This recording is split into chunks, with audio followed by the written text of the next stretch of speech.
Hi guys, welcome back to part 2 of exhibition. ఈ ఎగ్జిబిషన్లో centre of attraction అంటే ఈ బర్డ్స్ అనమాట.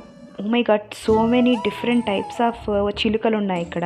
అవి మంచిగా మనకి రియాక్షన్ కూడా ఇస్తున్నాయి అనమాట మన మాటలకి. ఇక్కడ 50 రూపీస్ ఇస్తే ఈ పైతాన్, ఒక చిన్న పైతాన్ ఉందన్నమాట. దాన్ని మన హ్యాండ్స్కి ఇస్తున్నారు, మెడలో కూడా వేస్తున్నారు. చిన్నపిల్లలు కూడా ఈ వీడియోస్ కోసం అలా వేయించుకుంటున్నారు అనమాట. మా హస్బెండ్ కూడా ఇది చూడండి మెడలో ఎట్లా వేయించుకున్నాడు. నాకైతే గూస్ బంప్స్ వచ్చేస్తున్నాయి చూస్తుంటేనే. నా వల్ల కాదు అవన్నీ.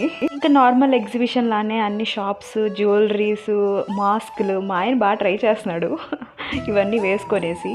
అండ్ ఫుడ్ కోర్ట్స్ చాలా బాగానే ఉండింది, కానీ అప్పటికే బాగా లేట్ అయిపోయింది మేము వెళ్ళేసరికి. అన్నీ క్లోజ్ చేస్తున్నారు, లాస్ట్ అనుకుంటాను మేబీ. చిన్నప్పుడు ఉన్నంత ఎగ్జైట్మెంట్ ఎగ్జిబిషన్ అనగానే ఆ ఫుడ్ అబ్బా అంటే అప్పట్లాగా ఇప్పుడైతే లేదు. బట్ ఈ సిరామిక్వి కొంచెం క్వాలిటీ బాగుండింది, మిగతావన్నీ కొంచెం క్వాలిటీ అంత ఏం బాగాలేదు. సో నెక్స్ట్ వీడియోలో నెక్స్ట్ పార్ట్ వస్తుంది. Thanks for watching.